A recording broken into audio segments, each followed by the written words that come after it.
We're finishing up another program, but we are here and we are talking trade deadline.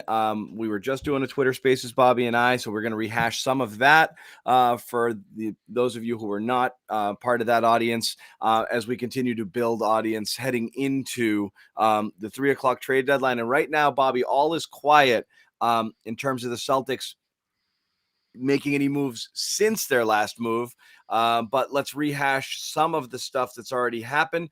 The trade deadline begins with the Celtics trading, at least from the Celtics point of view, trading PJ Dozier and Bol and a future second round pick and cash to the Magic for a future second. That gets them under the tax, which was at the time we thought might be the only move that the Celtics made. We thought also that might have opened up the possibility of a Dennis Schroeder trade, which as of yet has not happened. Then the kind of big shoe drops here. The Celtics traded Josh Richardson. At first, we thought just Josh Richardson straight up to the Spurs for Derek White. As it turns out, they also threw in Romeo Langford, a first, and a pick swap in 2028. So whatever, that was what happened. We'll spend a lot of time talking about that. We're curious to see if another move happens.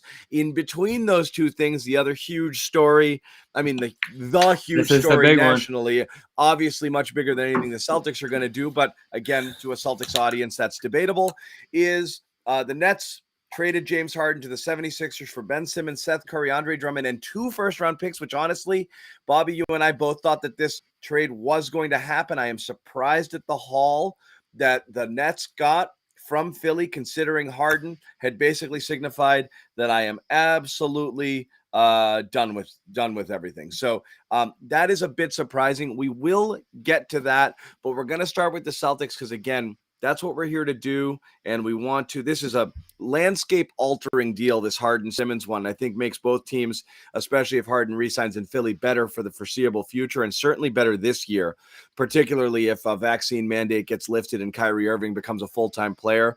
That's going to be a really interesting team over there. But let's start with the Richardson stuff, and Bobby, we'll just start at zero. I know we've talked a lot about this, but my take, very expensive. Might make them better. We will see. I'm a little worried that Romeo Langford is going to turn into something, and you've sold as low as you possibly could. I'm a little worried that you just aren't making draft picks anymore, and that's a really important part of building a roster, and I'm just confused why the Celtics don't seem to value it. But, Bobby, you like the player, so start in on that. I love the player, and I didn't think a player like this was attainable. For even trading Marcus Smart, never mind trading Josh Richardson, who, as I said on Sunday, should have been used to trade up into a better player, and that's what they did here. Now, you need picks to sweeten the deal? All right, fine. You know how I feel about picks. They're expendable. You get a good player instead of a lottery ticket in the late round, and Lord knows 2028 is well beyond what any of us are thinking about here. Never mind Jason Tatum and Jaylen Brown. And then you move on from Romeo Langford, which I think was due. I think he wore out his welcome here over 3 years. They saw what he was capable of. He got that 30-minute run per game for about a week or two there, and he averaged, 5-6 points a game? Good defender, but you can find that. And this also, I think, thrusts Aaron Nesmith up the rotation for now. We'll see what the next shoe to drop is, because the fit here next to Marcus Smart, I think, is a little dubious. But this guy is your point guard. He's a connector. He's a guy that gets to different spots on the floor. He moves downhill. And what I love most is that Ime Udoka has a history with him. World Cup team, playing with Jaylen Brown, Jason Tatum, as well as Marcus Smart on that roster. But you still need a shooter. You lose one of your 2 shooters in Richardson. Your shooting depth at the bottom of the roster is questionable. But for now, you went out there and you paid the price of what it takes to get that point guard that you wanted. Is he ideal? No. Is he DeJounte Murray? No. But this is what you could get right now, so I think it's a great move. Let me ask you that, Bobby. As you say, the point guard they needed. Now, I'm confused. Is he an elite playmaker, and is he an outstanding shooter? Elite? No, but he's very good, and it's his mindset. Shooting? We'll see. What was the career number? Mid-30s, low 30s, yep. 31 this year. So he's in that Smart territory. Again, it's a combo guard who can't shoot, which you have. And again, so this is where I'm not going to get. I will reserve some judgment here, but if it's a better playmaker than Smart and fits with the Jays better, that's fine. What I am confused by is I've been led to believe by a lot of people that Marcus Smart is the point guard this team needs, and that an upgrade would have to be into a truly next level, pure point guard sort of thing. And I feel like you've just gotten another combo guard here who I believe is a natural better playmaker than Smart. But I don't know how much better it is for your offense. There is a bit of redundancy. You still have Dennis Schroeder, and you still haven't solved shooting problems. It is definitely a high price to pay. I guess what I'll ask is if he's an upgrade over Smart, and we talked about this is he your starter? That's what I'm trying to figure out here. Do you move away from double big and break that lineup up? That seems to be the only way to solve this beyond sending White right to the bench. Now, allow me to do something risky here because we do only have 8 minutes. This could look stupid theoretical in 20 trades. minutes. Yeah, here you go. Make it happen. When the clock hits 0 and Marcus Smart's still here, I might have to hear something. But I think there's a chance in the next 8 minutes Marcus Smart could be moved for a shooter. We obviously have not heard a framework. whisper. This would be a real out of nowhere. Did we hear a whisper on White? Yep. No, you didn't. So I think Brad's working in quiet a lot here, and there were obviously diversions too. Oh, the Celtics are done. They're not taking talks for Richardson. They have a high price here, and obviously they did get a lot. I love that. That's better than the stuff that's being thrown out there, which we've obviously learned you can't fully trust. Yeah, so I am very interested in seeing if Smart's still here in 8 minutes, just because I'm not sure the fit between these two guys, especially playing with the Jays, and you keep Schroeder in the equation too. That's a backcourt that just like the last one, theoretically couldn't shoot, and Richardson ended up being a better shooter than you expected. Now, on White's shooting, playing in San Antonio where there wasn't a bunch of floor spacing or even an emphasis on shooting threes, they shot the most mid-rangers in the league by far. I'm interested to see what he looks like playing off Brown, Tatum. There'll be better looks, and his free throw percentages this year in particular, 90%. So that worked out for Richardson. They felt he's got the free throw stroke. Does that translate with good quality looks into better three-point shooting? That's what I always like. Guys who shoot close to 90% from the free throw line, and he is that guy. You always feel like, that's there. Like it's a great indicator of like, yeah. He's got a stroke. Usually is. But then again, Marcus Smart's always been, you look at Jaylen Brown as a dead-eye, jump shooter and three-point shooter, and he's 70-something in his career from the line. And Marcus Smart is a far better free throw shooter and cannot dial it in from deep. So, and again, Smart's in the 80s. But anyway. Smart had some trouble early on, though. He's gotten better. That wasn't natural for him coming in. I do think in terms of natural, someone on our spaces mentioned, and I thought it was a really good point. Spurs fan joined our chat. We were on Twitter Spaces a short while ago and said, White was asked to do more than he should do. So therefore his efficiency numbers are low, but also so might his overall scoring numbers be a bit low. So I don't know if he's coming over here and being instantly a 15-point per game guy, unless he's playing heavy minutes. But he might be more efficient and therefore might get better looks, particularly considering you've got two guys that they didn't even come close to having in terms of offensive threats on the floor. With Tatum and Brown on San Antonio, like DeJounte, Murray is nice, but he's not those guys. So obviously way less attention is going to be paid to him here than was there. My thinking is he starts on the bench, barring a Smart move, just to see how it works, let him command that unit, stagger with the Jays and such, and keep that starting lineup rolling that they have in place right now. That would probably make the most sense right off the bat, even if you do eventually end up in a spot where White's playing better. And, some players do thrive in six-man roles. That's certainly something he could do. He could close games next to Smart in spots, I'd assume, even though the shooting there's shaky. With 3 roster spots open right now, the Schroeder thing still hanging around, there's got to be something in the next 5 minutes here. It would be very confusing. Yeah, there's gotta be something. But even if you don't solve it today, Smart sign long-term, White sign long-term, you can readdress it in the summer. I love that about White. I didn't mention that yet here, is that he signed through 2025 at $17 million. Bobby, filibuster for 30. Bobby, you got to run the show for 30 seconds. Be right back.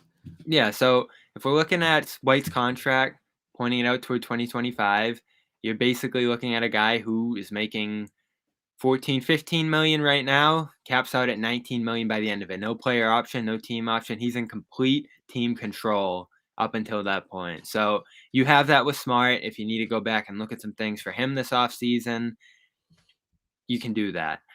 It's getting tight now, though. We're what, 5 minutes away, 4 minutes away? 4 minutes. It would be a last-minute bombshell if Smart's Stuff out of comes in. here. I mean, Tice came in after the bell last year. Yeah, so it's more likely we see Schroeder come through after the bell, right? Right, especially if Schroeder at this point is straight up like, take him off our hands because we got no use for him, and he's not coming back next year, and I have the minutes I want to give to.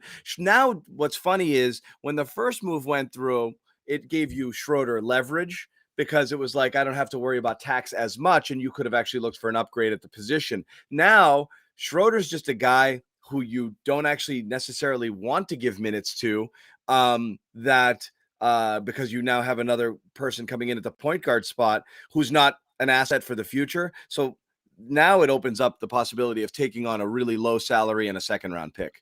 So Cleveland has Schroeder interest. I know you didn't like the package that would theoretically No, but I mean, back. that was, again, if you believe you've upgraded talent in the White move, then you can trade Schroeder. I wouldn't be stunned if they traded Schroeder for not anything that's going to help them. For depth, yeah. I saw Cam not even Reddish, not even depth, just relief. like deep depth on the roster. Stuff Deep, that's not going to play until you.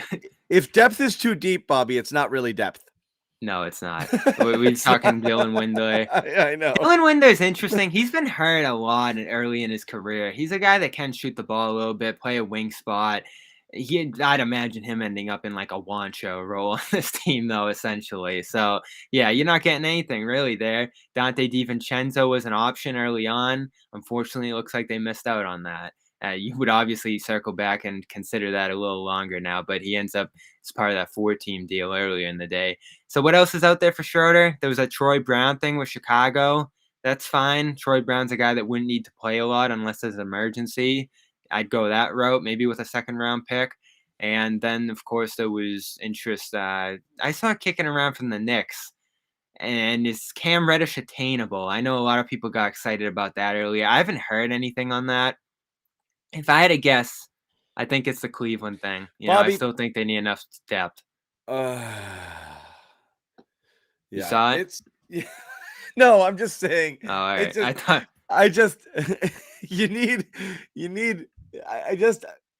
You were really, I don't know where the shooting comes from. You were at the point. This is where I'm trying to get at. You were really lucky. We talked about this on Spaces as well.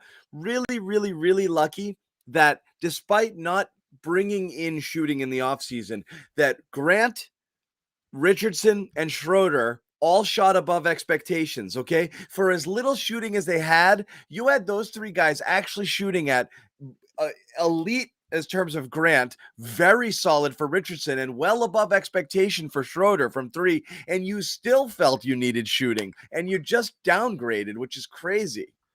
Yeah, but there's a hierarchy of needs here. It's like star power, facilitating, shooting, depth. So you gave up a little bit of your shooting. And listen, I said this on Sunday. I was adamant about this on Sunday. Great. You got Richardson. He did some things for you. Nice. Like you redeemed his value. Now you cash in on his value. Eric Gordon just got traded. To where? That was another one of yours. Sorry to butt in. Toronto trading Chris Boucher, Malachi Flynn. Ooh, hold on. Who tweeted that? Chris Haynes? No, it's a fake one. I saw that too. Fake account, guys. Fake account. Yeah. I saved you that. Here we go. 1 year ago, the Celtics traded Daniel Tice at the buzzer, and now returning to the Celtics, Daniel Tice. Did it happen? Yep. The Houston is trading Daniel Tice to the Celtics. I will not throw anyone under the bus for that information. So the person apologizing to me right now, you do not have to apologize. I jumped on it. Are you kidding? Is Daniel Tice coming back? I jumped on it. I'm owning that one. Don't worry about it. Is that really?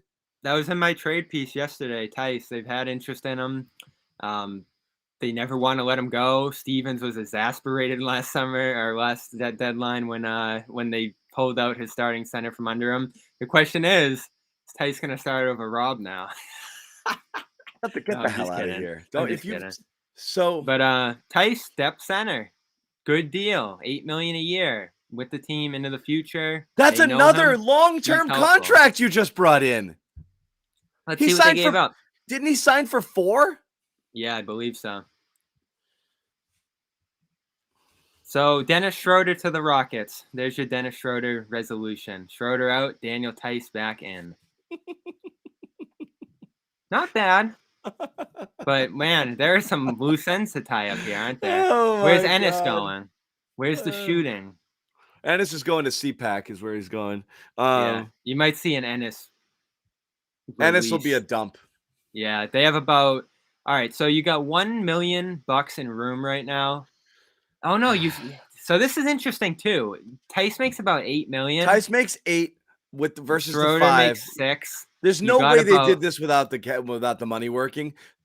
No, you got 1 under, so you had room to do that, and it's about 3 under if Brown doesn't make the All-Star team, which he's probably not. So this just squeezes in under the tax, more or less.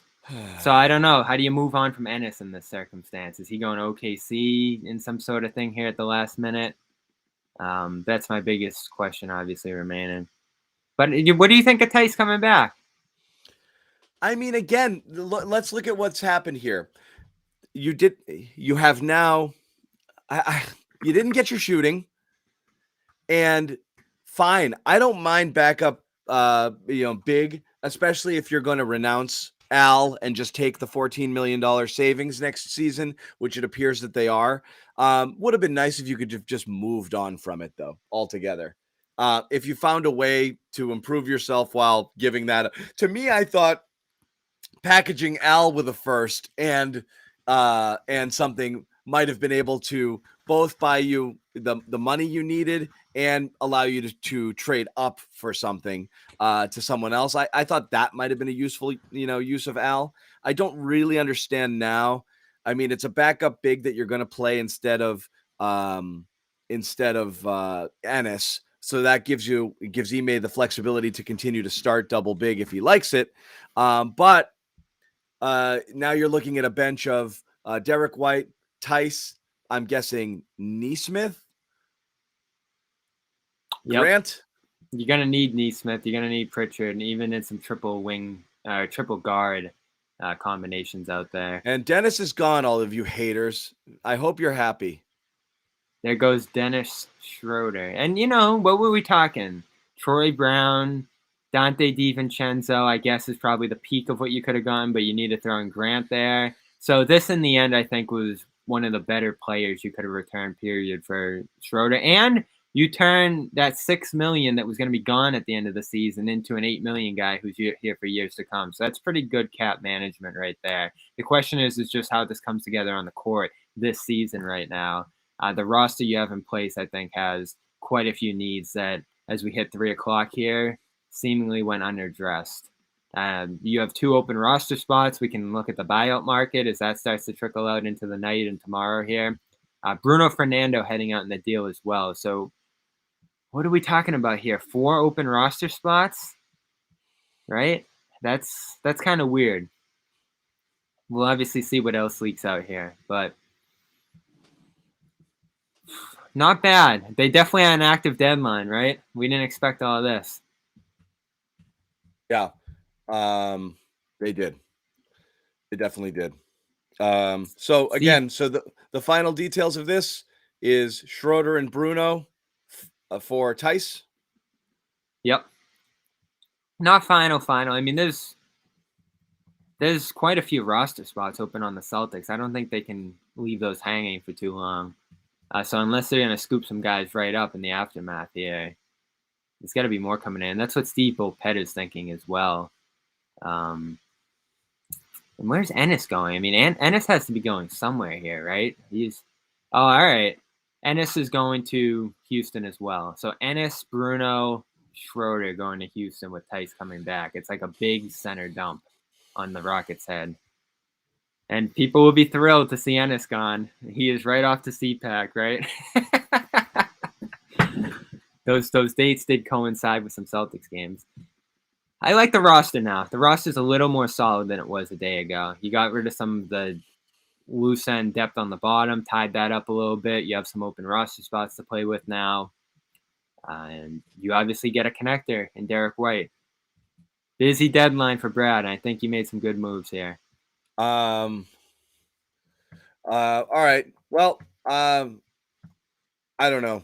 We're thinking about it in real time here. This second move makes sense. I have no problem with it. Because great. You as you said, you dumped your bench bigs. You clearly upgrade from Ennis and Bruno to Tice. Schroeder became redundant because you grabbed a point guard. So that makes sense. Everything about this trade makes sense. There's no other way to look at it. It makes perfect sense. Yeah, you're just left wondering what they didn't do here, which is address the Smart White thing. That's going to be a question entering Friday, and shooting, which is obviously bare bones right now in this roster. You have one shooter, right, Grant?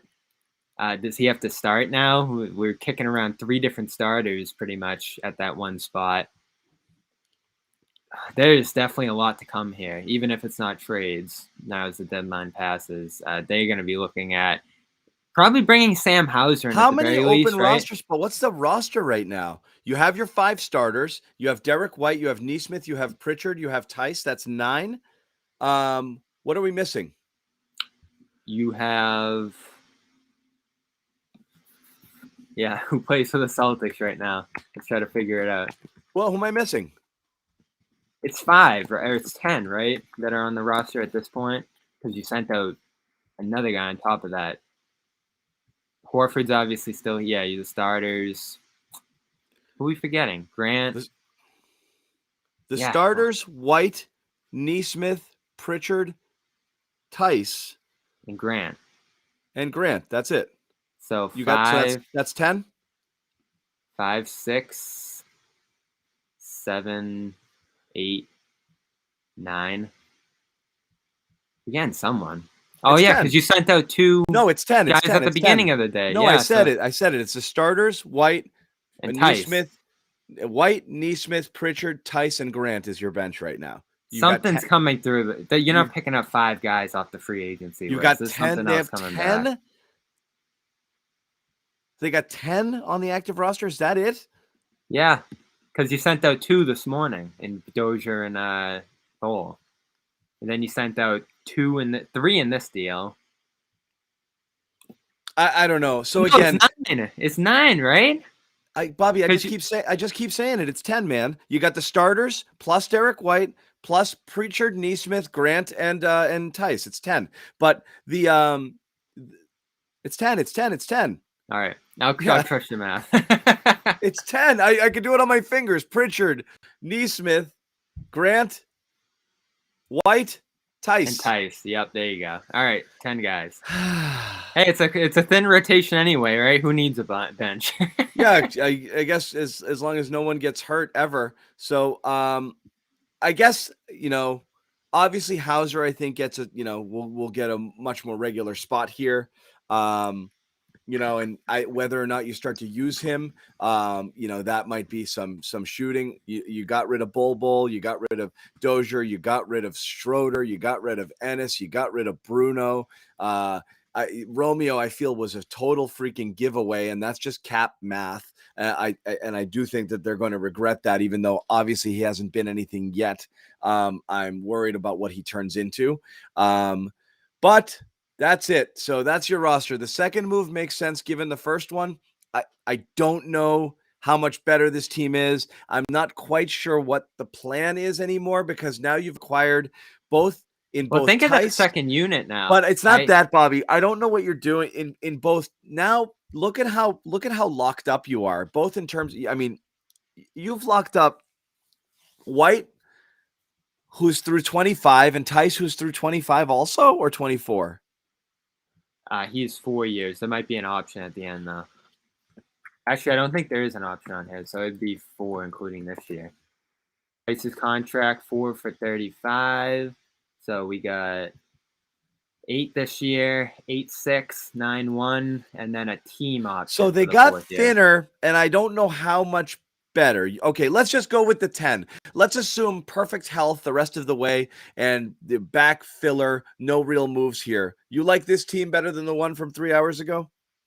Yeah, this team has a real chance to be a home court team in the East at this point, given their schedule, the point guard that they added who's feasibly leading the bench now. You got Grant, Tice, and you're going to need something else off that bench. You are. So they're going to have to get creative there in the second unit. But doesn't this open the door for Pritchard and Neesmith, essentially, No, what it does to is finally take on a big role?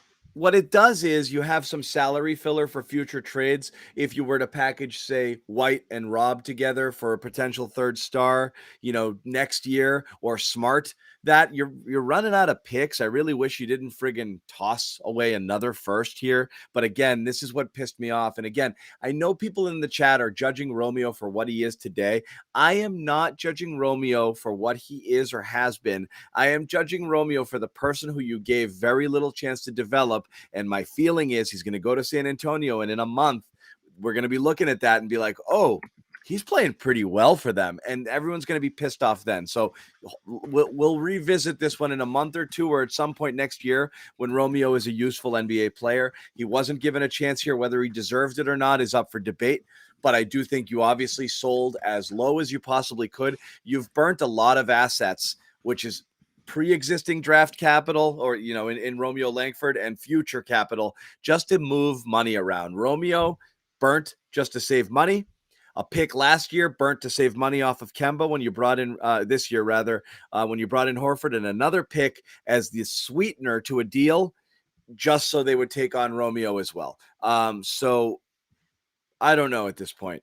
Well, looking at their opportunity for young guys, we've complained about Pritchard, Neesmith, Langford not having opportunity. Another first-round pick on top of that would have probably been buried next season. So now you move out to and consolidate the youth underbelly of your roster, and you're focused on giving Pritchard and Neesmith minutes in particular on this roster. And they are going to have some now. These guys are going to have real roles on this team as part of that bench unit, and they're going to have a good facilitator, I think, in Derek White to glue things together.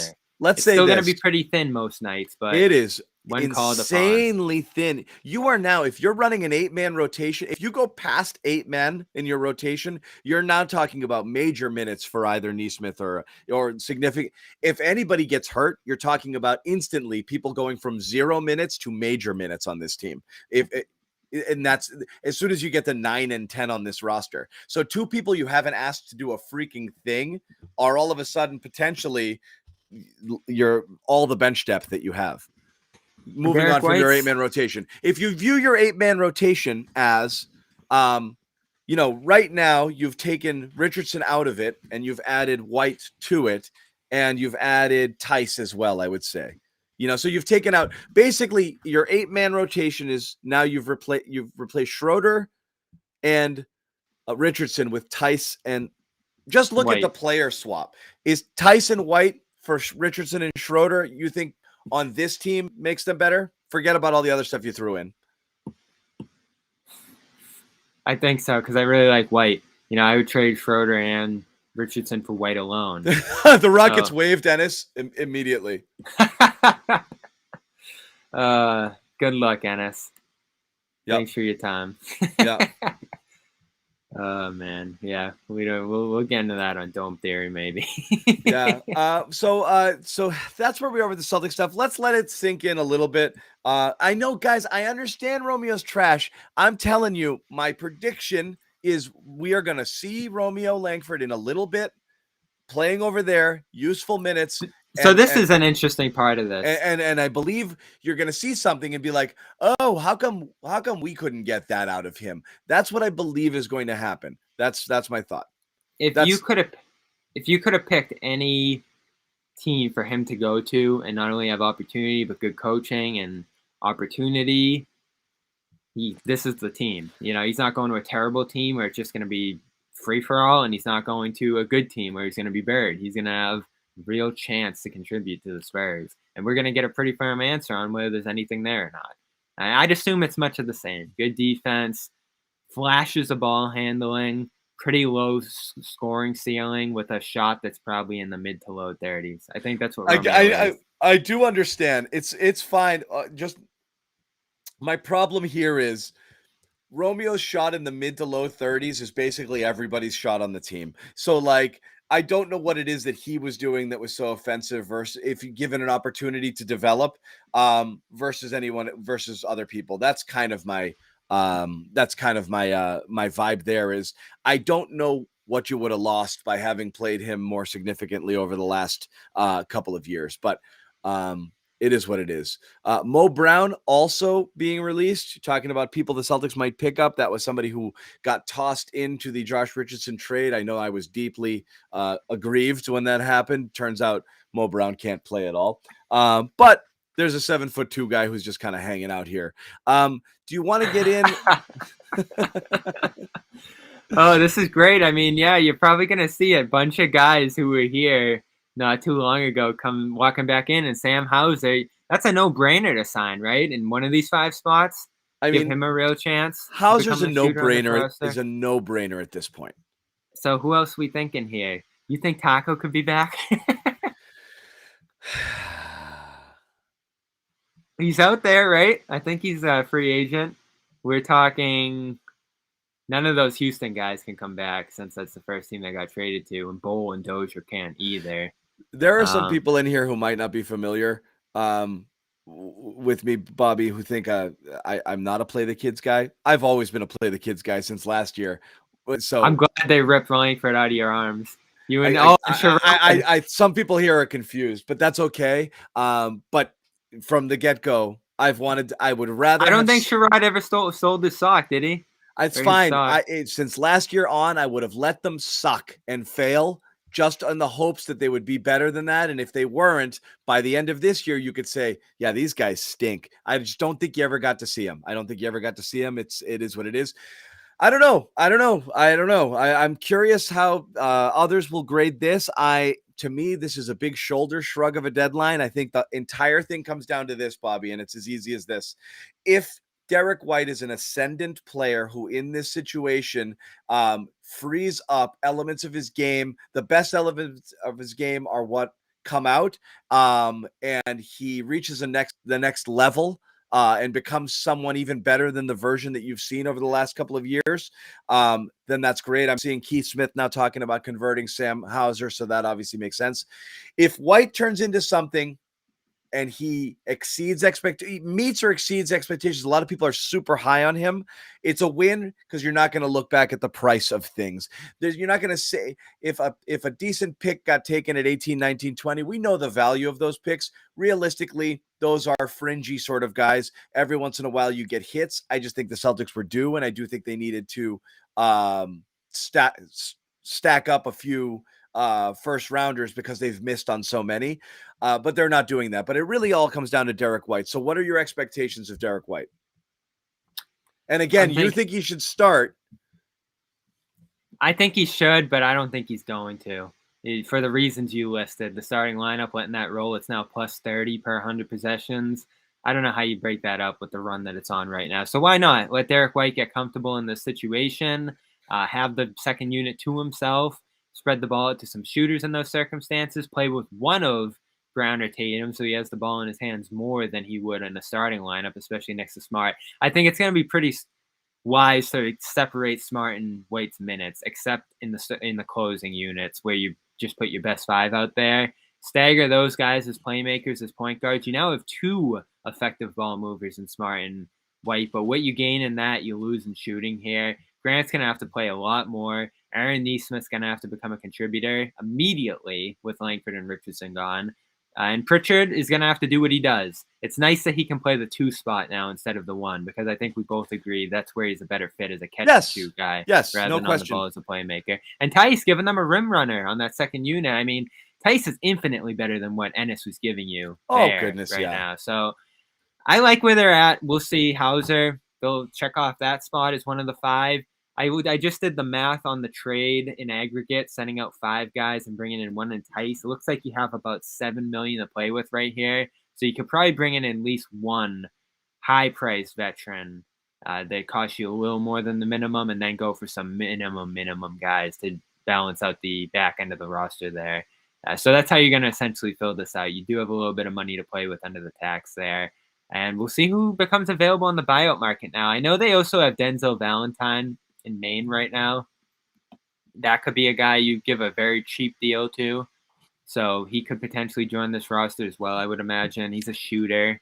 He probably isn't going to play, but if you need to stick a guy in a lineup on a night, he could do that. And then I mean, you're in whatever else buyout breaks market off. land. Yeah. Yeah. I mean, It's not great stuff. No, you're in buyout market land. It's not great stuff. By And any you mentioned means. Taco. Go get Taco. No, you did. Oh, I thought who was the 7-2 guy? We talking Luke Cornett? Oh, Mo Brown. I know you're Brown? like looking at other things, and that's fine. I was talking about Mo Brown. He's out there, yeah. So why not? Go get Mo Brown. John can circle back and be affirmed on that take. Yeah. Bring him back. Feel better about it. So I don't know if you can actually bring him in because they traded him there. So I think he's actually ineligible. He got bought out. He's just sitting there. Yeah, but if you trade a guy to a place and he gets bought out, you can't be the first team to bring him back. So it's like an NFL rule. You can't go out of bounds and back in and touch the ball. Yeah. So like today, Dragic got traded from the Raptors to the Spurs. The Heat traded him to the Raptors originally. Dragic had actually signed with the Heat now as he hits the buyout market. So a ton of stuff. There's so many leftovers from this deadline. And this was, as I said, it could have been, I think, the craziest trade deadline I've seen. I mean, headlined by a Harden Simmons deal that could be the craziest trade in sports history, as I said last week. We didn't even really dig into that. I guess we could before we get out of here, maybe waiting for some leftovers. No, we're going to dig into that for sure. Yeah, so that's where I'm headed. Ooh, B-Rob just tweeted out some options. This is such a Celtics list of buyout options. Isaiah, Jonas Jerebko, Brad Wanamaker, Gerald Green, Luigi Datome. Why did he throw Luigi Datome in there? Just to mess with us, right? Yeah. Just to mess with us. All right. That's going to get a lot of retweets. That's fine. So I am curious here. And again, a lot of people in the chat, they're pretty mixed here, but I'll just ask everybody outright. What I just asked Bobby is are the Celtics better now than they were at the beginning of the day? Yeah. And I am curious what people think. Bobby says, yes, we just topped 2,000, by the way, viewers between our two YouTube channels, which is phenomenal. I'm going to take this opportunity to tell everybody, if you haven't already, please subscribe to our YouTube channels, both our main channel, our Celtics channel. We do go live after every game. We go live when there's breaking news, when there's large events, drafts, deadlines, what have you. Obviously, we will be live tomorrow in the Celtics' first game, post-trade deadline, see what we see in terms of players. You hope that everybody they traded for gets here fast and is in uniform as soon as possible. So let's see what happens there. Right now, more people are saying yes than no. But again, subscribe to our YouTube channels. Give us a follow on Twitter, too. You see our names up on the screen there, at John_Zanis, at Real Bob Manning. Bobby, of course, is CLNS Media Celtics beat writer. He is at every game. He's traveling as well, so he is there to get the scoop. We're going to be at potentially the first Ben Simmons game in Brooklyn, as well as one of the first Harden games in Philadelphia against the Celtics. Same, not better. Yes, better. Hell no. Yes, because of Derek White. So I guess let's look at it this way. Everything moving out, everything moving in. Oftentimes you can say that the team that got the best player won. So if the Celtics got a better player than anything they shipped out, oftentimes that's enough to tip the scales of a deal, right? Yes, always.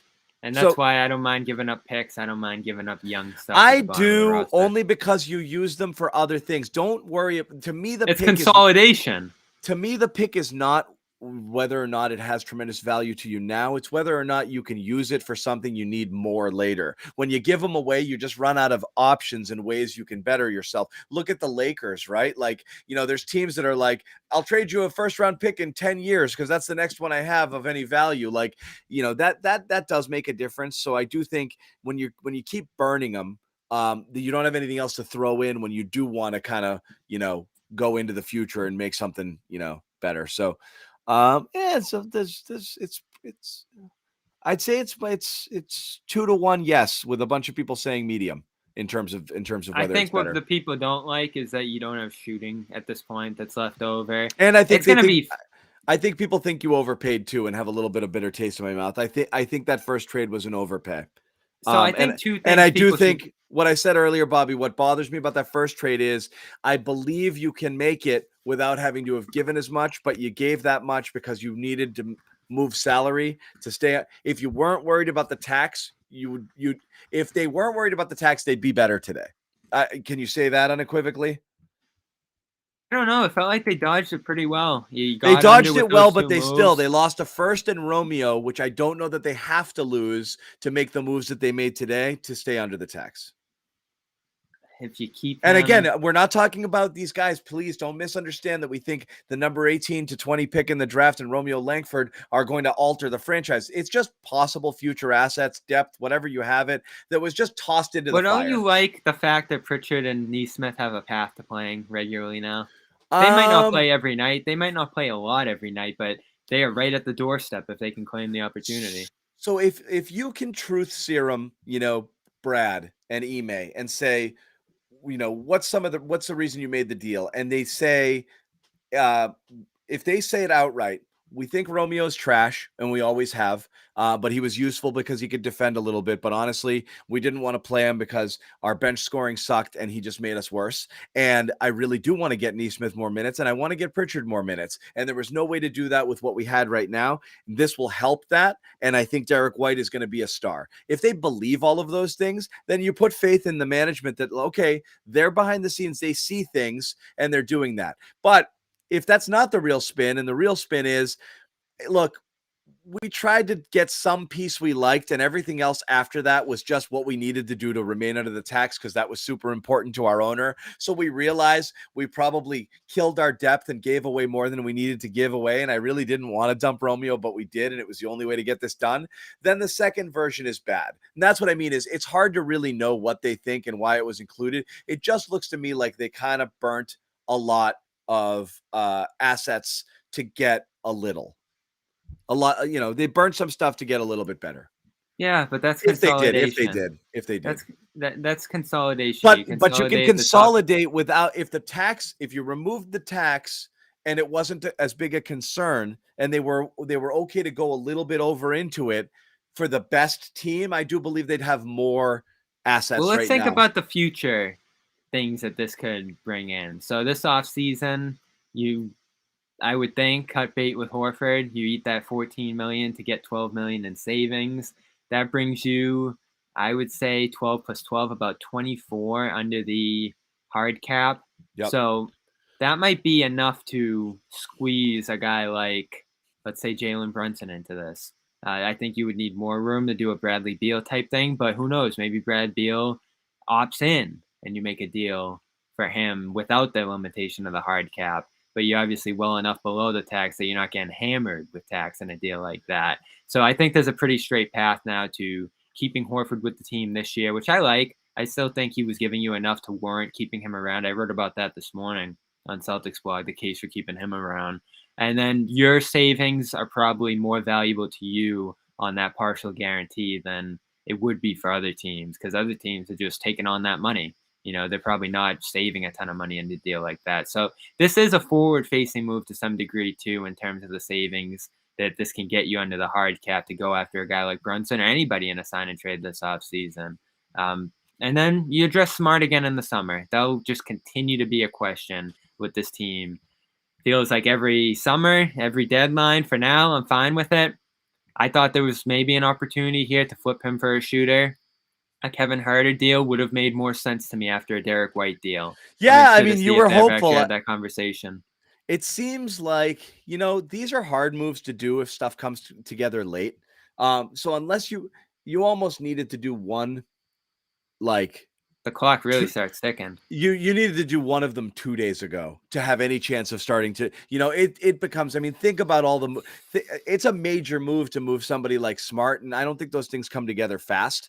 So I don't know how you do I'm sure the White one was tough to get done too. It was probably like, oh, all right, we need a pick. Oh, can we protect it? Oh, can we do the 28 swap? I'm sure there were several steps to get there. Yeah, the 1-4 swap makes it sound like, first it was lottery protected, then it was whatever, so like, I mean, Celtics fall into the lottery here because a thing or two happens. That pick's going to hurt.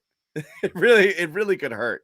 And I know it's not a great draft. And I know some people are like, I don't give a crap. The middle of this draft is crap anyway. Fine. So, that's fine. But Another year that I don't have to study the draft. That's good for me. I know. It's funny. That means it's another year I won't watch a lick of college basketball. I'll just ask you if that guy's good. It's not a great draft by all accounts. So that's another bonus moving out of this one. And a swap in 28, who knows? I mean, you might be worse than the Spurs in 28. Who knows? So, or better than the Spurs in 28 still. That's what you would hope. So yeah, that's just a coin toss, and it doesn't mean anything. If you it's scary. Tatum around. It is scary. I'm not thinking 2028 yet. So I know, but those are the ones where you're like, oh my goodness, that's the number 3 overall pick. And you look back and you're like, that's the worst trade in history. Like you don't know now, but it is trouble if Brown and Tatum leave. But at that point, you're screwed anyway. You know what else it does? It really, I mean, when that happens, it affects like a process. You know what I mean? Like how hard is it to go into the process? Like the Nets, how hard was it for them to tank to get better? They couldn't do it. You had to take on money. You had to. It was so hard. Diamonds in the rough. Yeah. So they did it fairly well. So the East will stack it up as time comes on. Schedule gets tougher here these next few into the deadline. So it's nice to have a White here for this run. So to get him comfortable. It's Denver. It's Atlanta on Sunday. It's Denver and Philly right out of the break. So after that nice stretch here, 17 games or so where it got really easy, it does ramp up for this team pretty quickly here. So we'll see our buyout guys by the end of the day, end of tomorrow, I'd assume. Denver tomorrow night, good test for this team right away. And they're definitely pointing in the right direction now. There's a real chance that you could make a run at a home court seed. And all of a sudden, team that we were saying maybe is fighting to get into the playoffs is now, I think, competitive with just about anybody. Maybe they don't win a series. It all depends on the matchups. But your team is much more suited for playoff competitiveness with what it has now. But the X factors the rest of the way are really going to be Pritchard and Nesmith. If they continue to be unplayable, that bench is in some trouble. It is. And again, these are your 9-10 guys, and they've been playing an 8-man bench right now. So you feel okay with what you have, but it is thin. It is thin. And there's not, again, everyone always like, oh, there's the buyout market. Guys, the buyout market, the top buyout guys go to the top teams. It's just how it works. So you're the Celtics and you're in the 7, 6, 7, 8 spot. You get the 5th, 6th, 7th, 8th, 10th best buyout guys. So like you might see a guy out there who you love. They're going to a team that has a chance at winning because they recognize they're not going to make money this year. So why not roll the dice and win? You're not getting anything good in the buyout market. There is no miracle here. It's these guys. And then let's see if Sam Hauser can make some shots at the big league level here and some real crap behind it. This is a little messy, the back end of the roster here. I can't remember a situation like this where they go into where they've got 10 players at this stage in the season. It's emblematic of how Ime's coaching them, right? It doesn't matter who's back there because they're not going to play anyway. So there it is. It doesn't fully matter, but again, an injury or two, and I just don't know any other way. Like you said, if you ate a little bit of tax, does Romeo being in there make a difference? I don't know. Probably not. I think you can find another Romeo out there. Unless he just goes off with the Spurs, which I'll be stunned. I don't think he's going to go off. Keep a close eye on him. Again, I don't think he's going to go off, but I think given minutes, you're going to see a guy who's going to score 11, 12, 13 points a game, shoot about 15, shoot about 35% from 3 and play solid defense. And you say, that's kind of what that's kind of what we were looking for over here, and that you just shrug your shoulders and wonder, like, that would have been useful here, huh? I guess the first way this could go wrong is if you do get an injury and you don't have the appropriate depth here to step up in the different spots. That could be how it goes wrong. Derek White, if he doesn't hit his stride, you did put quite a bit of capital into him. There's still some you can utilize in other picks. You still have Smart. You still have Brown and Rob. You don't want to get to the Brown point, but this probably slows the process of getting there. But you do not want White to fizzle out. And I don't think he will, but that's another way this could go wrong. Beyond that, These are pretty low risk moves, high reward. You gave up nothing for Tice essentially. You didn't need Schroeder Again, the that much second anymore move, because of White. given what you did with the first move, made sense. Yeah. Moving all that money out destroyed your depth, and it depleted your assets some. Again, the easiest way to look at it is if you got the best player in the deal by far, and the positive spin on it with the Josh Richardson, nobody gave a crap about Josh Richardson coming in. And in fact, it turned out that it was actually a moderate upgrade over Fournier based on how Fournier is playing this year. Having this version of Fournier that's over at the Knicks right now, and not saying that's what he'd be over here, would be pretty disappointing if you paid that money. So you got a fairly cheap alternative who end up being a useful piece of your rotation. It's kind of house money there. You got him for next to nothing, and you flipped him into, he was the centerpiece of a deal for a much better player. So if you rewind all the way back to the beginning and you think Richardson was a giveaway, the Mavericks just gave him to us for nothing here, that's fine. Because now if you start at the beginning, your Fournier TPE, you went from Gordon Hayward to Derek White. Right? Yeah, I guess they used the TP on this one, right? So yeah, it's a good usage of it. It's better than Fournier and you went from Hayward to Derek White, kind of. Like that's kind of what happened there. Because which is fine. I mean, if you go back to that day, Fournier, you bring in Richardson to replace what he gave, and then you kind of got your way over there, and that's where you're at with it. If you go back to that day and say we're trading Hayward for Derek White, Hayward's leaving, White's the compensation, you feel a lot better about that for sure. It took a long time to get here. You lost Tice. You finally get him back. Isn't it so funny how Brad's reversing so much of what Danny did, like directly? The Cantor dump, bringing him back. The Tice dump, bringing him back. Did Javonte Green get back to town somehow at the end of this here? Yeah, it's pretty evident that Brad had a different vision for where they were going here than Danny did, and he's starting to execute that. And I feel a lot better about Brad through a summer and now a trade deadline. Being assertive, empowered, and I think forward-facing. I think we both had our concerns, John, of whether Brad was in it for the long haul here. We still do, but the more moves he makes like this makes me think that he's in it for the long haul. Good question from our man Fuzzy. We talked about Marcus, okay? And this is interesting to me.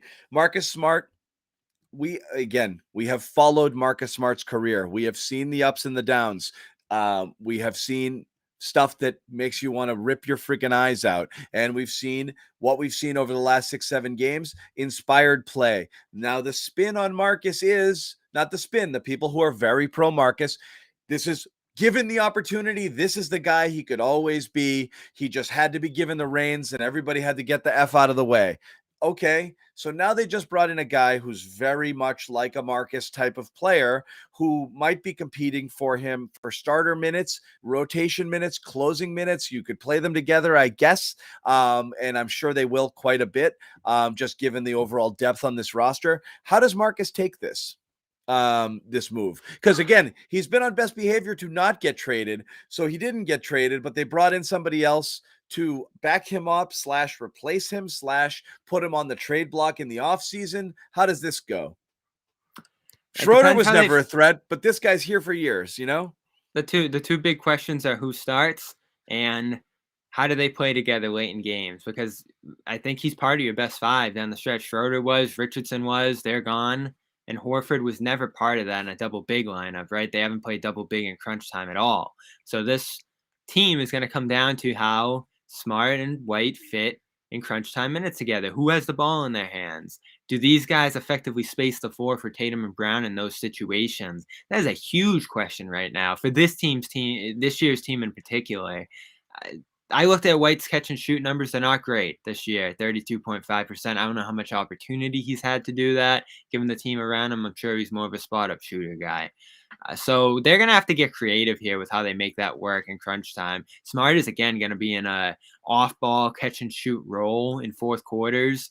And this team, as we know, with Tatum and Brown leading the way, has not fixed that fourth quarter issue yet. They've had mild successes against the Hornets and Pacers within the last month and a half here.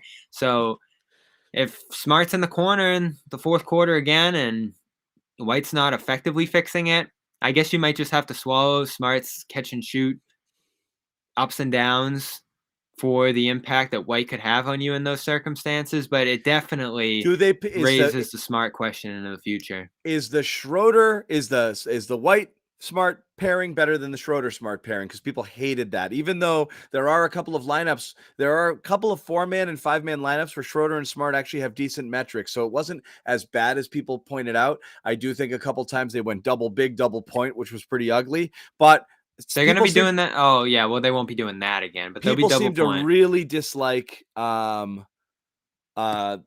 to really dislike. Whatchamacallit, that double point guard lineup. How will they like it when these guys are on the court together, Bobby? Depends how much White can control the floor in those circumstances. I think there's a real case to empowering him in those situations, letting him make decisions, letting Horford or Rob touch the ball in those circumstances. This is just a better decision maker on the ball than Smart, Brown, and Tatum. So you upgrade immensely in those spots if you empower him to do so in those circumstances. And if they have success in those spots, I don't think Smart can be mad. You know, he's doing what he's done now in a lot of winning teams here in Boston, playing off ball and making it work, cutting and moving in those circumstances. You have 5 guys on the floor in crunch time who are willing ball movers. That's going to be helpful. And he has obviously experience meshing back and forth on and off the ball next to DeJounte Murray there in San Antonio. So if White can start to solve some of these fourth quarter issues on his own, that is a big, big feather in Brad's cap to impacting this team and the team into the future. I view White as this group's point guard. Smart's going to have to figure out his role because I think White's a better point guard than Smart offensively. He can get his shot off better. He gets downhill and finishes. He gets to the free throw line. So Smart's stuck in that vacuum. And this is why I thought there was a case to moving him for a shooter because it just would have all fit together in fourth quarters. Maybe it wasn't there now. You could still revisit that this offseason. Maybe. Yeah, I mean the consensus from people who do not have a deep burning Marcus Smart bias is White's better. The unabashed, I like White better than Marcus. There is no way White's coming in here and starting to like on day one. And no, he's gonna come off the bench. I can't see it happening like ever. Can you see that working? Can you see Marcus going to the bench?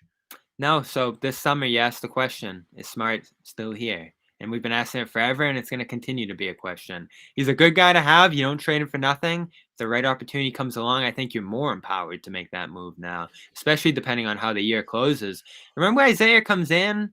He's in that 6-man role. He does some things. All of a sudden, it gets better and better and better. You finally flip those two. And all of a sudden, Isaiah's the star in Boston at that 1 guard spot. I could see the same thing happening here. White's going to make a lot of noise with the second unit.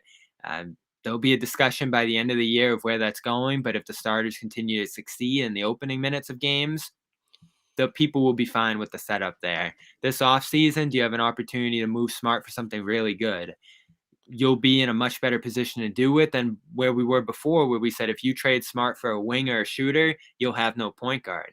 Well, now you have one in White to fill that gap if they end up flipping Smart for something else. And now that Smart's going to be a perimeter player essentially again, I think there's going to be a much stronger case to do that. I don't know what was here at this deadline. Like you said, when the White move gets made, it's 90 minutes out from the deadline. Did you have enough time to put together something that made sense in that small gap there? Probably not. So this summer, I don't know. If you want to move up in the draft, you could use Smart for that. If you want to go get a shooter like Herder, you can do that. And if you want to package Smart up with future first for another star, you could try to do that. There's a number of ways that this team can add a star this offseason, though, now, which is good. Unless, of course, you think that White is that star and and again, I think he's more of a connector. He's a glue guy. I don't think he's a star in the making. Right. So, that's the thing is, again, nobody's lamenting the loss of Richardson is straight, he played well. They got good stuff out of him. I just don't know that this was the exact type of player you were looking for in this move because you were looking to improve in one area specifically. And like, if your improvement is a guy who you think maybe is slightly better than your starting point guard, but isn't going to start in place of your point guard, you've upgraded from Schroeder to White, which is a significant upgrade. And he's around long-term, which is something that they maybe wanted. And that's, I guess, the best overall way to look at it. And you burnt a pick and you burnt Romeo here. So I don't think anybody's going to lament the loss of Richardson here. I think Richardson was a surprise and a guy who you weren't counting on for a ton, who was playing fairly well with these guys. The thing with Richardson was it looked like teams were starting to get interested in him as a player, and he did start to have value beyond what you thought when you brought him in. So, always curious what else was out there. What else could you have done? I just don't know that White was neither that elite type of point guard nor the shooting help you necessarily needed. He's kind of like,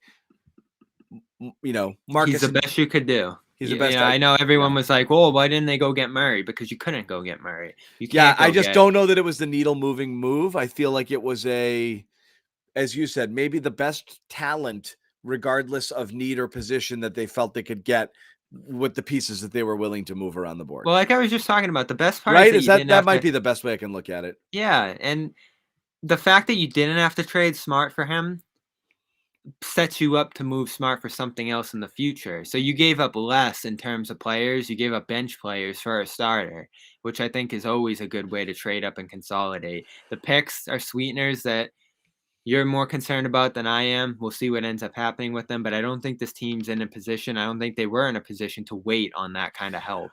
They need to get something a little more forward-facing now that can help them now too. And I don't know, does this have any impact on the Brown thing? A couple of weeks ago, we were talking about him asking out this summer.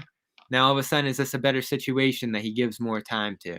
There was always a debate about whether or not that was about his role or where the team was going. I do wonder, could you have the Schroeder thing is interesting. Could you have held out and fleeced a team on Schroeder? Like if there were teams out, because right now what I think is going to happen is I think Schroeder's going to get friggin' bought out or waived, right? And then he's just going to get to go somewhere. So any of these teams who might have been knocking on your door looking for him and willing to give up something of value, you didn't really get that. And it was Milwaukee. And now he's just going to go wherever he wants. The question is, what's a better team right now? Tice and everything you have in place here, or DiVincenzo and everything you have in place here? That's a good question. And you'd be minus Grant too, of course, because I think that's where Milwaukee was holding out. You probably lean this. Grant was never going in that. I don't think Brad was ever serious about that. Again. You probably lean toward keeping Grant in play here. But like would Tice, I would have been more. Let's say that Tice is fine. But would you have been happier with the Schroeder DiVincenzo package than this? Not with Grant, but if you could have found a way to just do that closer to straight up. Absolutely. I think so. You can go find a center to play the backup minutes. I think so too. I think DiVincenzo is a guy you might have been able to turn around here. I think that was probably the plan. I got a couple people saying Tice. They like Tice better. Strange. The plan was, you see how this team's coming together now and the shooting that it's missing. The plan probably was to bring DiVincenzo in here as the wing shooter, and they just couldn't get it done. So you see how that comes together a little bit better than what they ended up doing with Schroeder. But here you end up getting the second best talent that was probably available. I do have some bad news for the Tice backers out there. Tice, who was knocking down threes at an acceptable, he was with the Celtics, has been about 28% since he left with the two teams, Chicago and Houston. Again, somewhat limited sample size. He's only played 26 games for Houston this year, but he was playing a lot of starting minutes for them now. Yeah. He started 21 out of 26 games. He's averaging 22, 23 minutes a game. With Chicago last year, he averaged about what he averaged with the Celtics here, and he did fine for Chicago, but the three-point shooting has been down since he left Boston. So again, you've got another kind of one of the neat things about Tyson is last year here, it's the memory of the guy you had. Same way you remember Al Horford knocking down threes at a more consistent clip. Tice has not been doing that since he left here. So again,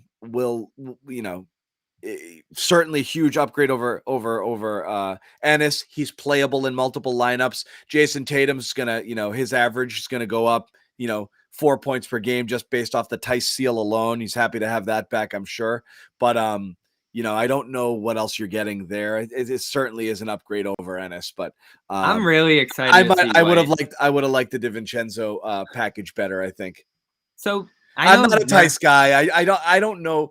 I think by the end, I'm gonna be honest. I think by the end of this Tice deal, you're gonna be like, is there any way we can get off of this well, he's the freaking backup, contract? I know, isn't but he? I mean, what are you paying here? It's $9 million a year for the next 3 years. Like, I don't want this. I don't That know. is a little high for a backup. I don't get it. It's just, this is a team that's picky with money. I don't get this at all. Like, I don't get. It's holding the cap spot. So you had Schroeder I at know. 6 that you couldn't keep. Yep. You ramp it up to It's 9 because stacking. you This saved is on. Yeah. but you're trading a guy that someone has to hold for 3 years at that price, Yeah, but it's better than losing it outright. Losing Schroeder for nothing would have been tough at the end of And the yes, year. I know the Tice seal started getting called on Tyson, that you can't really do that anymore. But yeah, I don't know. It is a salary, but it's a salary that someone has to eat for a while. It is, but he helps you now, potentially fills the gap when you get the savings on Horford this offseason. You're still kind of paying for your sins with the Kemba thing in a lot of different ways here with the money you're bringing on and the way you're managing your cap to minimize that hit less and less each He's year. basically, he's now your backup instead of Al when you renounce Al next year, I assume, right? Yeah, so you're going to pay 14 to Al and 9 to Tice instead of 37 to Kemba. So there was no way to like magically escape from that Kemba cost. You were going to pay for it one way or another down the roster for years to come. When you make a mistake with a signing like that, you don't magically escape it. So that's the kind of price you're paying to get off Kemba still.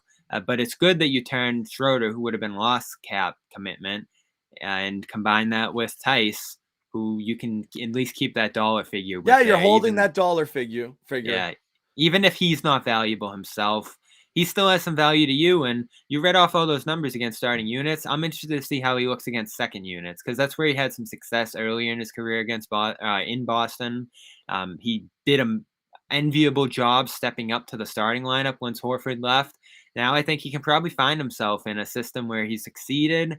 Play good minutes next to White. That's going to be a benefit to him on the bench if that's where White's headed.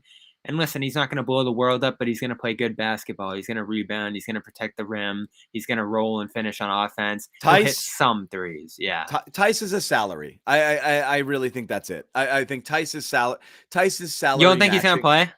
He's going to play, but the Tice acquisition is no. As you yeah, said, I'm not saying it's like a massive. It's retaining the salary spot, no question about it. And he again, helps spill Horford a little bit. You couldn't play Ennis. You can play Tice.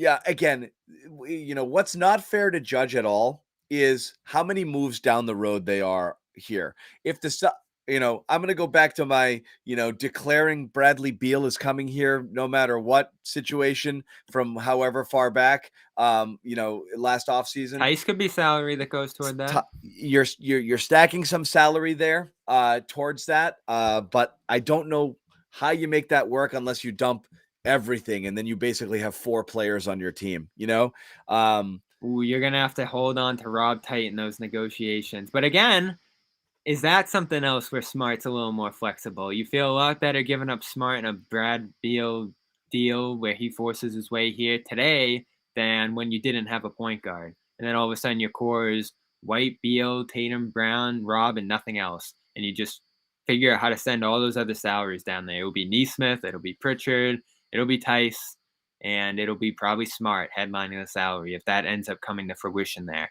So you're in a better spot today this year with this roster. You give them a chance for a run, and then you have plenty of opportunity. If it's not Beal, you can go after Jalen Brunson with the flexibility you have now. All right, so let's pivot here. I think we've talked as much as we can here. Again, I'm definitely open because I want to see what Derek White looks like here. I do think you're going to have, a good defensive,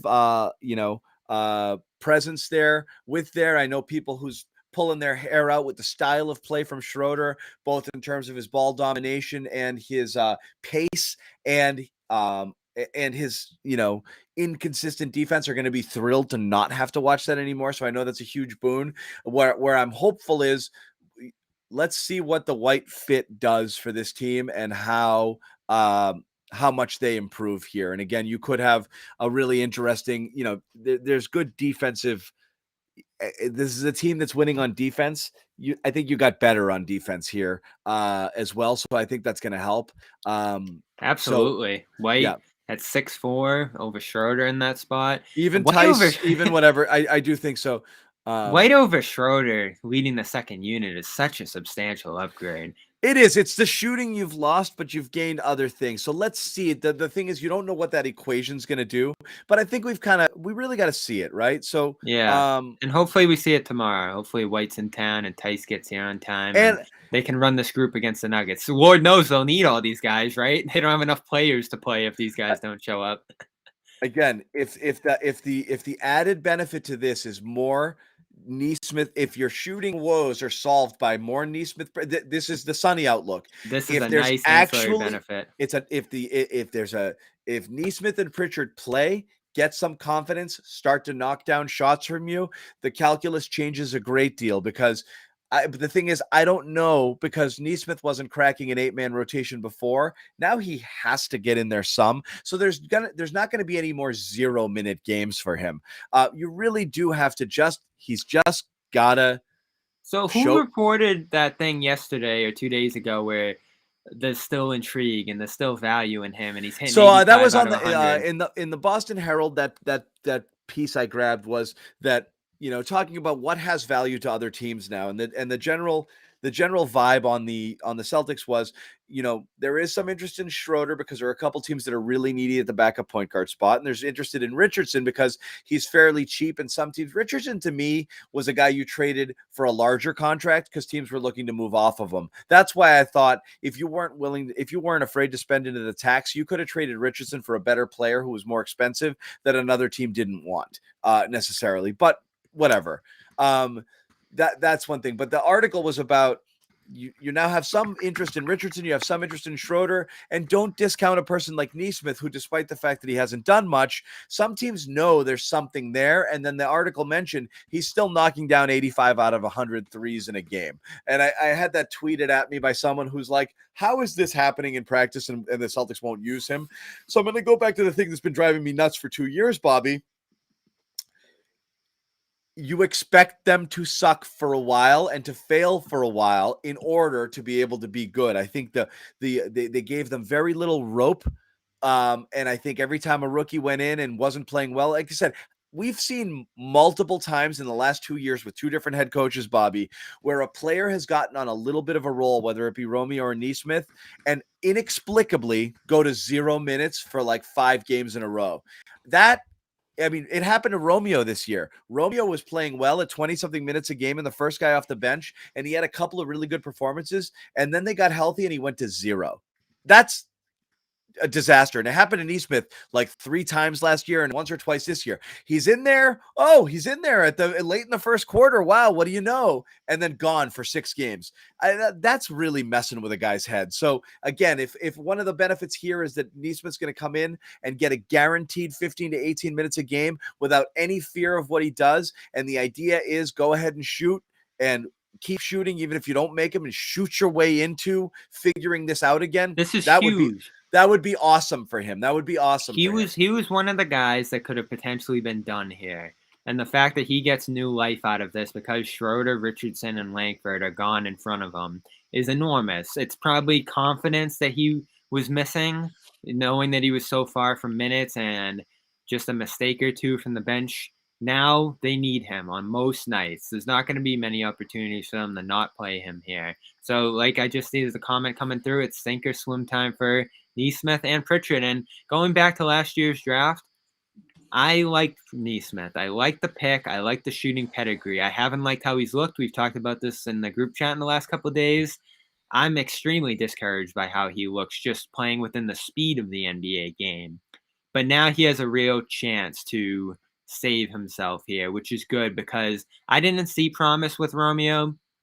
Pritchard, of course, I do, just as a shooter and doing the things that he does. But Nesmith has a real chance to round out his game now, play comfortably, and provide what the Celtics need. This wasn't the case a week ago, 2 days ago. he was so buried that there was never really a chance for him to figure it out here. This deal, while upgrading the roster, giving those two a chance is so awesome because you were on the play the kids thing, John. This isn't that, but it indirectly leads there. And I'm thrilled that Neesmith is going to be one of the main guys who's able to give them what they need right now because I think the shooting's there. I'm not sure everything else is. The defense is really bad, and that's still what's going to hold him back at times from playing steady minutes. But if he comes in and gets quality looks from White and Tice and some of the other guys that he's going to be playing next to, Tatum staggering in the second units, this is new life for Neesmith's career, and I'm really excited about that because I don't think he stinks. I think the shooting's real. I think he's just gotten a really bad role and catch and shoot opportunities that are life and death. 1-2 shots a night. That's always been the issue. So now he's in a much first better one, spot. He's nervous of the first one because he knows he might not get a second or third, and he's just off. He's been off. And, you see him free and easy. I'm going to just pull one play from last game. There was a perfect Neesmith moment last game where I felt like he Do you have video? No, I'll try to describe it, but basically he tried to do something and in classic Neesmith form, kind of like, got in his own way, he got a little bit lost with where he was, and he was on the left side of the basket, and he was really out of options, and I think it was low, and he's like, wait a second, boom, stop, pivot, turn, and hit a nice off-balance turnaround, kind of short mid-range jumper, which was like, that's like what scorers do. It's like, okay, I'm in this spot. I'll just do this because there was no pressure and it was late in the clock and it was late in the game and it didn't matter. And you see that when he's kind of playing free and easy, he can do some scorer things. We saw him in Summer League putting the ball on the floor and taking it to the basket. He does not have high-level NBA handles yet. It's an area he has to improve. We obviously know that.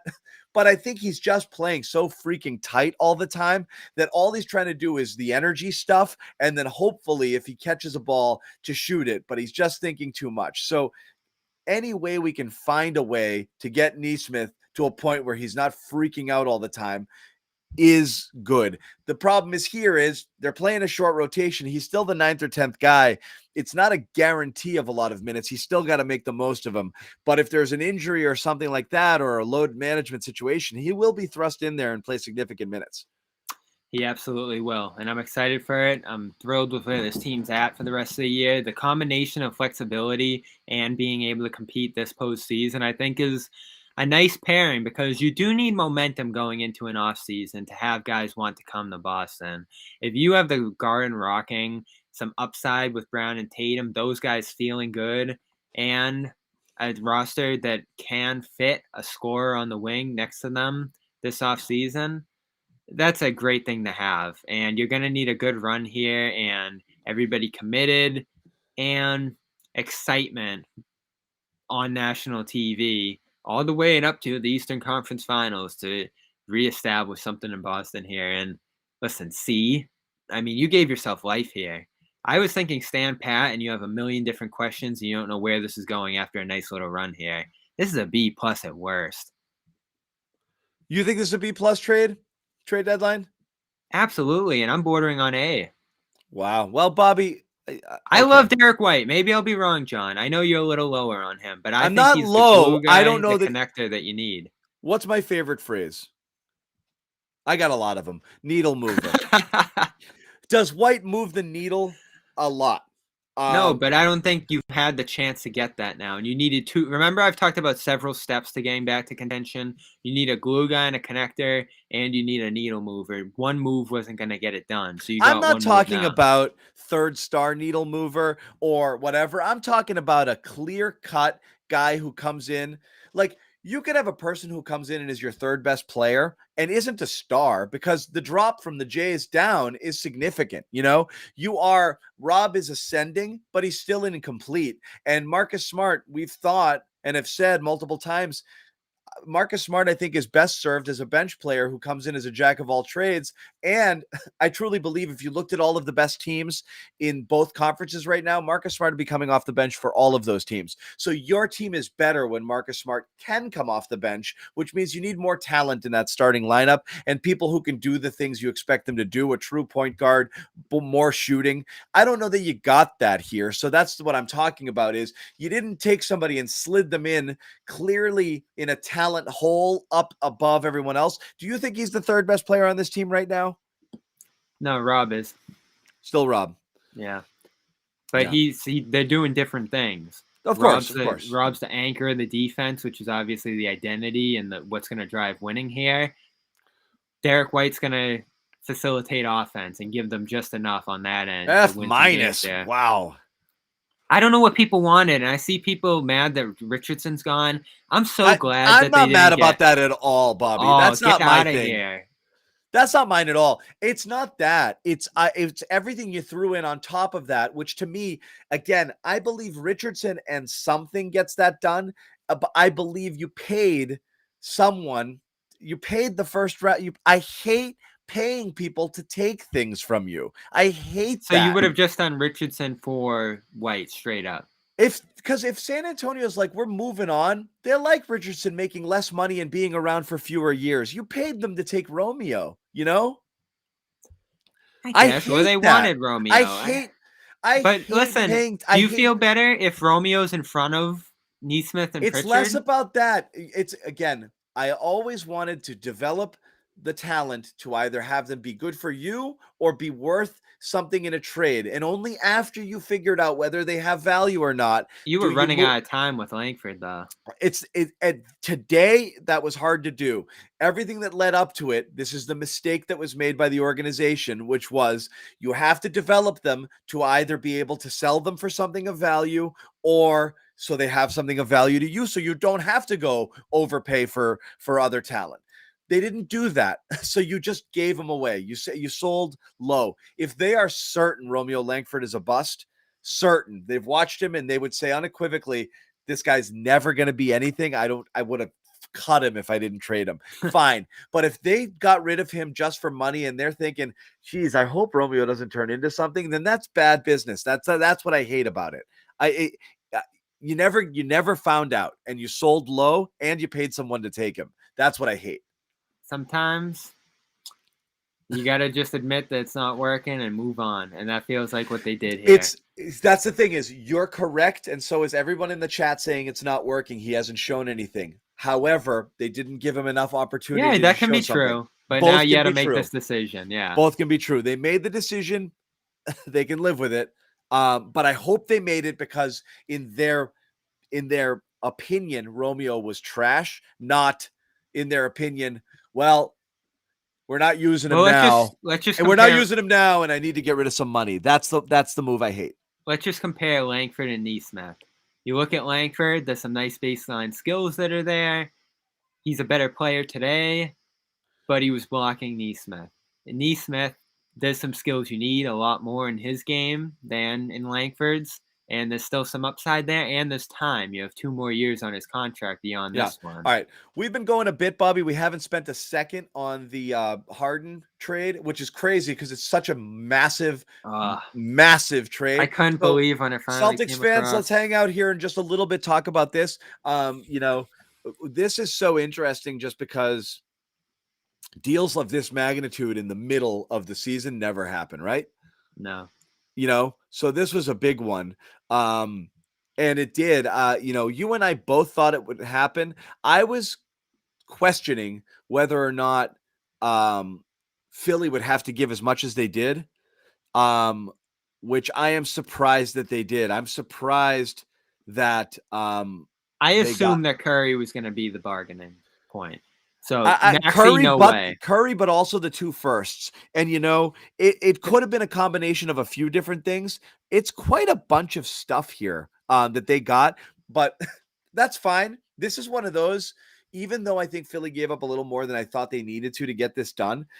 This feels like a win-win for both players and both teams. And it's a big loss for the Celtics. Yeah, both teams get a lot better here. Maybe not immediately for Brooklyn, but they now have their core set up into the future. The 76ers are the East Power, right along with Milwaukee, so there's no real path to Boston sneaking into that East Finals game unless the Yep. seeding lines up in such a way that the Nets and the Nets and Sixers would be fun, but Sixers and Bucks line up round 2. That would be what really breaks up the conference and would essentially be the NBA Finals in my mind. I don't think a team from the West is going to win the Finals this year unless the Suns really hit their stride and something breaks their way. So Philly, no brainer. This gives you a chance right now to win a championship, which Embiid earned. They absolutely should have cashed in on Simmons right now, got that cloud from above their head, and paired 2 of the, let's say, best 10, 15 players in the NBA together, which is the formula for success. There's some fit concerns. Embiid's not as much of a roller as he is a short roll scorer, face-up guy. So there's some questions there, but I always thought this potential, going back to the Rockets, Simmons, Harden negotiations, had a chance to be something of a Kobe Shaq light. Not the most seamless fit in the world, but guys who are just 2 larger than life scorers, have all the gravity in the universe. Harden being a great passer can find Embiid in his spots, and you still have the defense and a little bit of shooting around them to get this done. Harden's had a down year. How much of that was just him being done with Brooklyn, I don't think and he how much started of done. I think he yeah. came. I think he So I came think out. it's a little bit of both. He came out in horrible friggin' shape this year. We said it early. I was like, Harden looks terrible and But he knew from slow. day one Irving was not I only know, part-time then, but he but was gone then. and yes, there are players like Harden who just play themselves into shape as the season goes on. And but that's harder to do when you get to 33. It's and you can see it in the numbers drop. The rule change hurt him as well. But now, he's shot his way off of 2 teams by being a jerk, and now he's going here, and And he let's not can't. forget, terrible Yeah, postseason player in his career. yeah, terrible. So that's something you have to consider here. Philly gets 1, maybe 2 shots at this before he starts becoming a negative value player, and you commit to a long-term contract in him that reaches $60 million by the end of the 2020s. It's a scary proposition, and I'm still very surprised that the 76ers hitched their wagon to this and didn't think of alternatives. That's a big reason they paid such a big price to do this. It's What? going from Yeah. 0 in Simmons to even 80-85% of Harden. Ginormous leap in your talent level in Philadelphia right now. And if you win 1 championship, it's worth it. So it made sense from Philly's standpoint. I don't think there's any way, though, that the Nets don't win this deal on paper. Simmons is a perfect fit next to Irving and Durant. Their defense is much better. He's the kind of player that can establish the defensive identity that they've needed going back 2 seasons here. And I'm sure there's some motivation to get back at Philly for this. And I hope that he takes that on, because I didn't like Simmons. I didn't like his fit there. I am rooting for him to get it right in a different I, situation. I think the Nets win this one. To be fair, I think I think Philly wins because you were playing nobody. you weren't playing you weren't playing Simmons. This is essentially a Curry for Yeah. Harden swap. So obviously they win, being better than they were before. I think the Nets win And huge. Curry, how much does he help out the Nets, who have really The struggled to shoot the Nets ball win this year? huge because he gives you shooting. Obviously, with Harris out, that's been a huge concern, and Harris might be done with a second surgery. So, but you have him for a couple of years too. So that when Harris returns, you have those 2. You have Simmons playing comfortably in a point forward position instead of a straight point guard position on a floor with shooters like Irving and Curry. And then you've also got a healthy Durant. This team and Simmons playing a small ball 5 on this team with Durant on the floor. This death lineup is terrifying right now. This team got better. I know Harden was great, but Harden was playing like crap. This is a team. This is you're running this back for a couple of years. I think they win huge here, and Yeah. especially if Harden was walking at the end of the year. And you mentioned the picks. Brooklyn had to recoup some picks here because they gave up so many for Harden in the first place. So they'll be able to use these to flip for the secondary talent that they're going to need. They didn't get it done today, which was surprising. So I think that tells you a little bit that this year is becoming, let's get Durant healthy. Irving, maybe the mandate ends up, maybe it doesn't, and let's get Simmons acclimated here. But all of a sudden, this isn't quite a championship year for the Nets. That's what they forewent here. But there was a thinking, especially with the hamstring incident that Harden had going on for the last week or two here, that this would not have been Hamstring. fun. Yeah, Yeah. this would not have been a fun ride to the finish line here. And you get Simmons in the door earlier. Let's say Simmons doesn't play this year, which I think a lot of people would freak out if that ended up happening. Why not give him the time he needs? Get him through a camp, get him right. You don't have championship aspirations this year, I don't think, but you have years to come of this core playing together. Hopefully, Irving's committed. I think he is. This is home for him. He wants to play with Durant, and that mandate thing will be behind him next year. So who knows when we'll see Simmons, but it's the right forward-facing move for the Nets to give themselves multiple chances to win championships into the future. And if Simmons plays now, they'll be pretty good then too. But Durant, they should not rush Durant back from this knee injury. They should not be paying fines to get Irving back on the floor in a pandemic and, bending the rules there before it's too soon. And Simmons, given the mental health stuff that he's talked about, and I don't want to fully doubt that, but I'm sure it's there with him, let him figure that out and then get back next year. I think he gave up on that once they called BS and stopped paying him. I don't think that that's a thing. I think, he took his ball and went home. But two guys that forced their hand in this situation. Ben Simmons refused to play. What a win for Simmons. Simmons refused to play. Now he goes to a terrific situation. We'll see what he does. Onus is on him. He's still the same guy who can't friggin' shoot at all. And, we'll see. In this situation, there could be games where he could take 0 shots and have spectacular games, which is perfect for him. There was no better landing spot. The Nets improved defensively. It's a really good spot for him. If he's anywhere close to the best version that we've seen. But Simmons wins huge here. He gets out of there. Philly wins at least in the short run because they were done and they messed up that situation to begin with. I am deeply concerned. We've talked about this a lot, Bobby. I never wanted to do Jalen for Harden when you guys talked about it a year ago, because this James Harden this year is the guy I'm worried he's going to be and become. I don't think he's a guy who's going to trend well going forward into whatever. I don't. If you sign him to a 3 or a 4 year deal, I think 5. I think might go 5. I think you're really pissed about years 2, 3, 4, and 5, not just years 4 and 5. So, we'll see. Let me pull up those Bobby Marks. But I don't know. At this point, you're looking at the Celtics. Like, I can't see getting past either of these teams, and I still don't see getting past Milwaukee. You saw how they played against Miami, albeit a depleted one. But you're still outside the Big Four. Without much question. And that's not even mentioning Chicago and Cleveland. Well, you had no control over that, and you were to begin with, so you did the best in your own power to start moving in that direction today. You're going to be able to probably stand with those teams for a game or two here or there, given your defense that you've built, but there was no move that you could have made today to get in that category. I am looking for this Harden figure on what his next deal would be.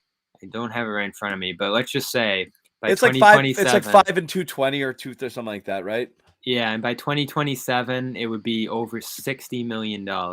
So Philly's essentially saying there's a real chance we're gonna bomb our future by then, especially with how Embiid and Harden project to age here. But we're gonna do it for 1, maybe 2 championships, and it's gonna be worth it. Because when did Philly last win? 1980 something.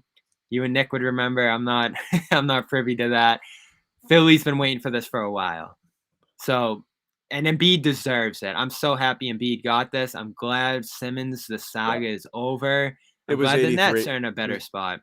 83. It's been a while, but yes, they this is the perfect trade. It's the craziest trade ever, just because of all the implications and how they're in each other's backyard. I mean, they could play in the playoffs this year. Just crazy.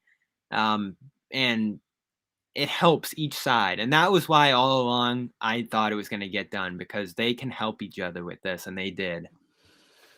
Yep.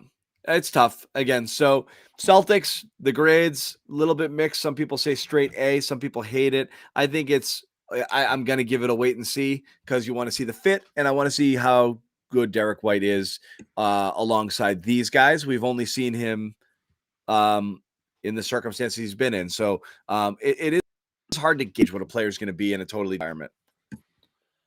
Yeah, and by tomorrow we should have some buyout announcements, I'd imagine. We'll see who gets into those spots. And Celtics Nuggets, a big one. I believe a national TV game. I might be wrong tomorrow night. So we will be there for that as well.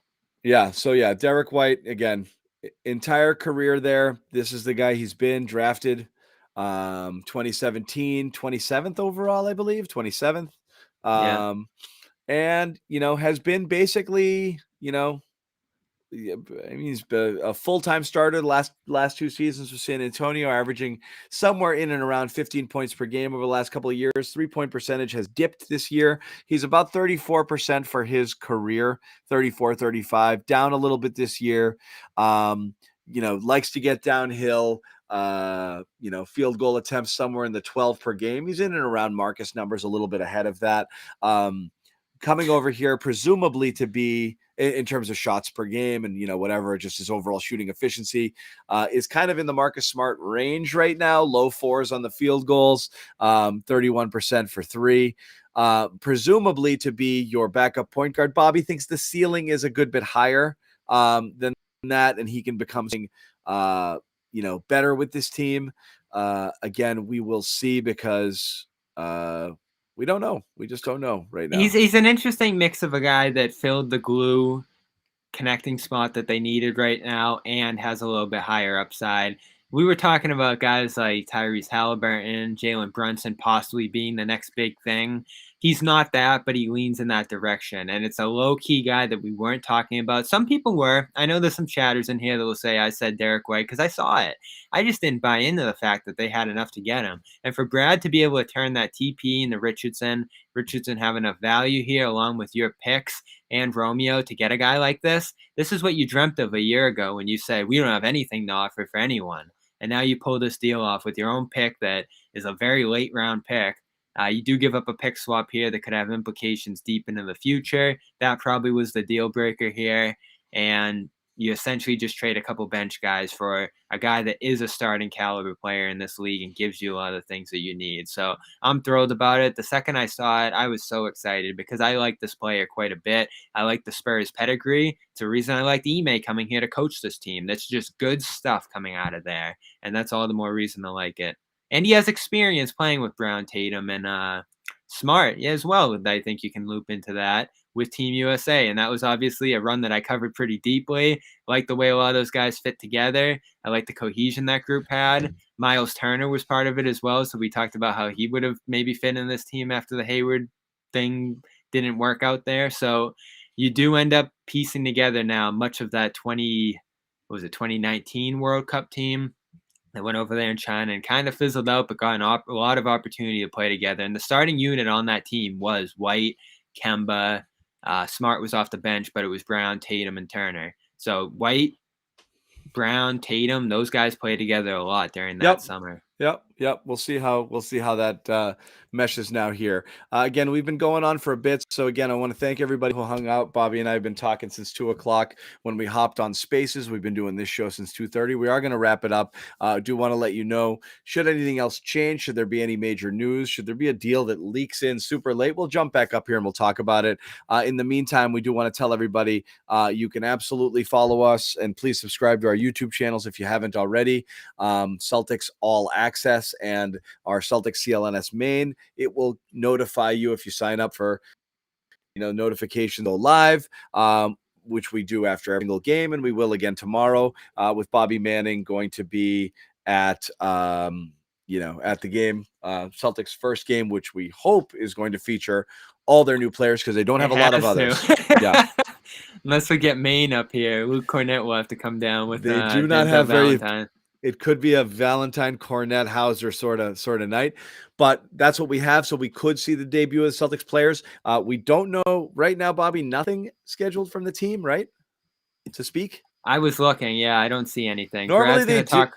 Brad's Yeah. gonna talk on the radio tomorrow for sure. But yeah, Normally we might get teams something tonight. Normally teams do something. We don't have anything yet, so we'll see. But it is customary to have a They post got to trade fill deadline. those roster spots first, so I'm But sure that's their focus for now. he's probably still working right now, so there's probably Yeah. a lot of things going on.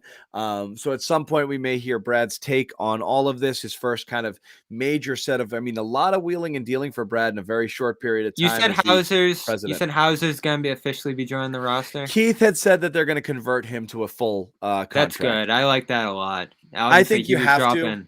He was dropping 30 bombs in Maine, shooting like 44%. So It's another person. Again, you're talking about shooting. You have it theoretically in Neesmith, which we haven't seen it yet. But with him, Pritchard, and Hauser, those are three guys who the thing they do is shoot. It's a question of can they do it here at this level with whatever people you put around them. But that's the shooting on this team. If you're going to be able to unlock it, you have to find a way to get those guys to be useful. Wrapping everything up. Couple of trades. The big haul is Derek White. I hate how much they had to give to make it happen. I believe most of it was motivated with staying under the tax. I think you could have improved without having had to sell Romeo and a first-round pick. It may not end up hurting you if Derek White turns into something spectacular. Bobby grades it as an A+++. Like I said, please, B+. A++++. Like I said, guys, thank you again so much for hanging with us. Middle of the day, really great audience, massive numbers here. We'll try to hop on to another Spaces for those of us who joined us over there. That was great. It was fun to hear from you guys. We'd like to hear from you more. So we will do that again for sure. But as we said, subscribe to our YouTube channel. Give us a follow here on Twitter at Real Bob Manning, at John_Zanis, and of course at Celtics CLNS for anything we do in the future regarding the Celtics, which again is quite a bit. So we're going to wrap it up. Thank you, Bobby. Final takes here. Fun deadline. A lot of stuff happened. Quite a bit.